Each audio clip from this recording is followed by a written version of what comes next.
Hello friends, welcome to Sonu's kitchen.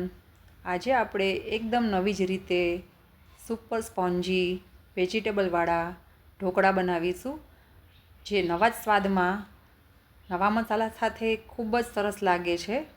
આ ઢોકળા બનાવવા માટે ઘરના સામગ્રીથી ફટાફટ અને સ્વાદમાં ખૂબ જ સરસ લાગતા એવા ઢોકળા તમે ફટાફટ 10થી 15 જ મિનિટના ટાઈમમાં બાળકોને લંચ બોક્સ માટે, અચાનક મહેમાન આવી જાય, સવારે નાસ્તા માટે તમે બનાવીને એન્જોય કરી શકો છો. તમે એકને એક રીતના ઢોકળા બનાવીને જો કંટાળી ગયા હોય તો આ નવા સ્વાદના વેજીટેબલ સાથે સુપર હેલ્ધી ઢોકળા જરૂરથી ટ્રાય કરજો. આ ઢોકળા બનાવવા માટે રેસીપી જોઈ લઈએ. તેના માટે 2થી 3 કલાક પલાળેલા ચોખા લેવાના છે. અડધી વાટકી પલાળેલા ચોખાને આપણે એક મોટા બાઉલમાં લઈ લઈશું. ચોખા તમે કોઈ પણ લઈ શકો છો. પલાળેલા ચોખામાં આપણે અડધી વાટકી રવો લઈ લઈશું. ત્યાર પછી તેમાં થોડું ખાટું એવું અડધી વાટકી દહીં લઈ લઈશું. આ ત્રણેય વસ્તુને આપણે મિક્સરમાં એકદમ ઝીણું પીસી લેવાનું છે. પીસવા માટે જરૂર પડે તો 1 ચમચી આપણે પાણી એડ કરીને એકદમ બેટર સ્મૂથ આ રીતે ઢોસાનું હોય એ રીતે બનાવીને તૈયાર કરી લેશું. આ રીતે આપણે વધારે પાતળું પણ નહીં અને વધારે જાડું પણ નહીં, એ રીતે આપણે ઢોસા બનાવતા હોય તેવું મીડિયમ જાડું બેટર તૈયાર કરી લેશું. ત્યાર પછી એક મીડિયમ તીખું એવું મરચું એકદમ ઝીણું સમારી લેશું. 1 ઇંચ આદુના ટુકડાને આ રીતે છીણી વડે છીણી લેશું અને બનાવેલા બેટરમાં આપણે બંને વસ્તુ એડ કરી દઈશું. ત્યાર પછી સ્વાદ પ્રમાણે મીઠું, 1 ઇંચ જેટલો ખાવાનો સોડા એડ કરીને બેટરમાં પ્રોપર આ રીતે મિક્સ કરી દઈશું. ત્યાર પછી આપણે જે થાળીમાં આપણે સ્ટીમ કરવા છે ઢોકળા, એ થાળીમાં થોડું તેલ લગાવીને પ્રોપર આ રીતે ગ્રીસ કરી લેશું. ડીશ આપણી ગ્રીસ થઈ જાય એટલે તેમાં બનાવેલું બેટર આપણે રેડી દઈશું અને બેલેન્સ થાય એ રીતે આપણે ટેપ કરી દઈશું. હવે એક કડાઈમાં 2 મિનિટ પહેલાં ગરમ કરવા મૂકેલા પાણીમાં આ રીતે ઢોકળાની ડીશ મૂકીને 10 મિનિટ આપણે સ્ટીમ કરી લેશું. તમે જોઈ શકો છો કે આપણા ઢોકળા સરસ 10 જ મિનિટમાં સ્ટીમ થઈ ગયા છે. હવે તેને મનપસંદ શેપમાં આપણે આ રીતે કટ કરી લેશું. તમે જોઈ શકો છો કે આપણે એકદમ આસાનીથી કટ કરી શકીએ છીએ અને ચપ્પુ આપણું બિલકુલ ચોંટતું નથી. એક પીસ આપણે આ રીતે જોઈ લઈએ. તમે જોઈ શકો છો સરસ આપણા ઢોકળા સુપર સ્પોન્જી બનીને તૈયાર થયા છે.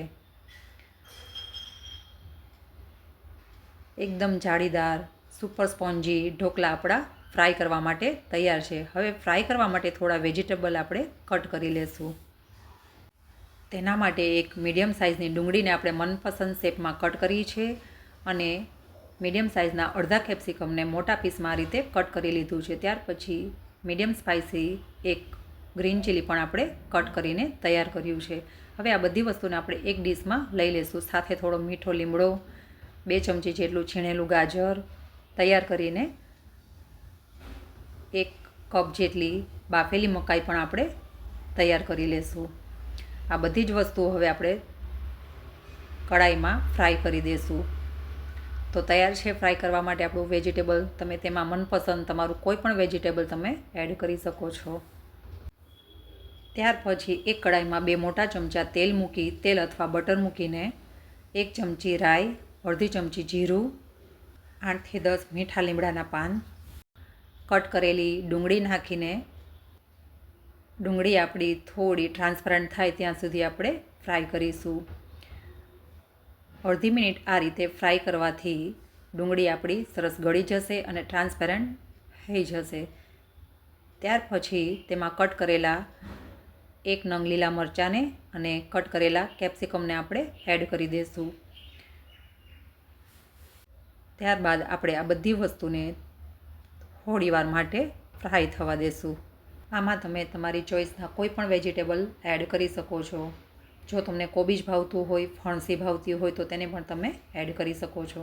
આ રીતે કેપ્સિકમ થોડું ફ્રાય થાય એટલે અડધી મિનિટ બાદ આપણે બોઇલ કરેલી મકાઈના દાણાને પણ આપણે એડ કરી દઈશું અને પ્રોપર મિક્સ કરી દઈશું.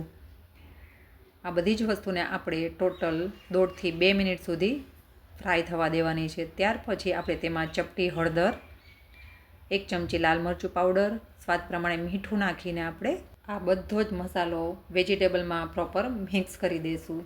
ટોટલ 2 મિનિટ સુધી આપણે શાકને થોડું ગળવા દેવાનું છે. ત્યાર પછી 2 ચમચી ટોમેટો કેચઅપ, 1 ચમચી શીઝવાન ચટણી નાખીને આપણે વેજીટેબલને થોડું ફરી હલાવી દઈશું. આ રીતે ટોમેટો કેચઅપ અને શીઝવાન ચટણી નાખ્યા બાદ તરત જ આપણે તૈયાર કરેલા ઢોકળાને કડાઈમાં વેજીટેબલ સાથે એડ કરી દઈશું. હવે બધું જ વેજીટેબલ્સ પ્રોપર ઢોકળા સાથે મિક્સ થઈ જાય તે રીતે આપણે હલાવી દઈશું. આમાં તમે કોઈ પણ તમે ચોઈસ પ્રમાણે બીટ છે, કોબીજ છે, કોઈ પણ વેજીટેબલ તમે એડ કરી શકો છો. આ રીતે થોડું મિક્સ કર્યા બાદ આપણે ગ્રેટ કરેલું ગાજર પણ આપણે એડ કરી દઈશું. આપણે છીણીને લીધું હોવાથી ગાજર એકદમ ગળી ન જાય. થોડું આ રીતે એકદમ લાસ્ટ આપણે એડ કરવાથી એકદમ ગળી પણ નહીં જાય અને ખાવામાં પણ સ્વાદ ખૂબ જ સરસ આવશે. બધું વેજીટેબલ પ્રોપર મિક્સ થઈ જાય એટલે આપણે તેને એક સર્વિંગ પ્લેટમાં લઈ લેશું. આ વેજી ઢોકળા ગરમા ગરમ ખાવામાં ખૂબ જ સરસ લાગે છે.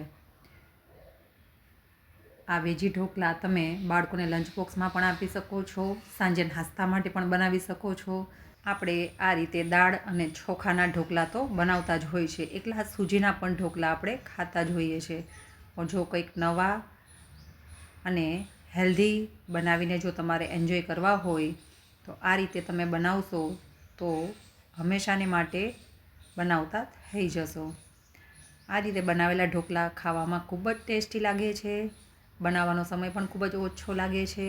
ખાવામાં પણ ખૂબ જ મજેદાર એવા આ ઢોકળાને તમે પણ જરૂરથી ટ્રાય કરજો.